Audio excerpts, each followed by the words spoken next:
అదొక్కటి చెప్పాను చాలు. కాదు సార్, ఇప్పుడు చర్చ అంతా ఏంటంటే అధ్యక్ష, ఈ రాష్ట్రము కృష్ణా నదిపై ఉన్నటువంటి ప్రాజెక్టుని కేఆర్ఎంబీకి ఒప్పజెప్పడానికి ప్రస్తుత ప్రభుత్వం ఒప్పుకుంది, మేము ఒప్పుకోలేదు. కాబట్టి మేము చాలా బాగా గొప్ప చేసాం రాష్ట్రాన్ని, మీరు నష్టం చేస్తున్నారని చెప్తున్నారు. మనం ఇప్పుడున్నటువంటి ముఖ్యమంత్రి గారు రేవంత్ రెడ్డి గారు, నీటిపారుదల శాఖ మంత్రులు ఉత్తమ్ కుమార్ రెడ్డి గారు చాలా స్పష్టంగా చెప్తున్నారు, మేము ఎట్టి పరిస్థితుల్లో అట్లా ఒప్పుకోము కాబట్టి మేము తీర్మానం పెడుతున్నామని కూడా చాలా స్పష్టంగా చెప్పారు. మీరేమో మేము అట్లా అనలేదని అంటున్నారు. మరి మీ శాఖలో సీఎం గారి దగ్గర ఉన్నటువంటి సెక్రటరీ గారు, ఇరిగేషన్ సంబంధించినటువంటి సెక్రటరీ గారు స్మితా సబర్వాల్ గారు, వారు ఒక లెటర్ రాశారు.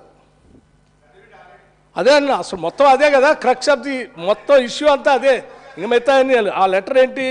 You are also aware of the fact that both the states have agreed in principle to hand over the control of common projects of Srisailam and NSP in terms of gazetted notification dated 15/7/2020.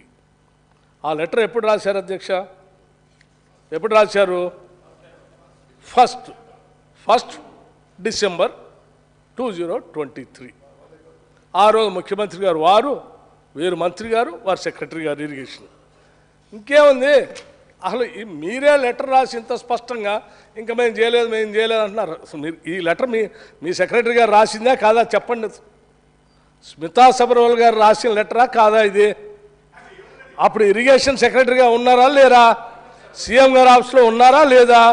ఆ లెటర్లో మీకు తెలుసు కదా, మేము ఒప్పుకున్నాము ఇవ్వటానికి, మీ అందరికి తెలిసిందే కదా, ఆ రాష్ట్రం ఈ రాష్ట్రం ఇద్దరం కలిసి ఒప్పుకున్నాము అని చాలా స్పష్టంగా రాసిన తర్వాత ఇంకా మళ్ళీ మేము చేయలేదని మాట్లాడతారు ఏంటండి? దీని మీద మాట్లాడండి. దీని ముందు అసలు ఇది చెప్పండి. ఇది వదిలేసి ఇంకా మిగతా అన్ని ఏదో మాట్లాడతారు. అధ్యక్ష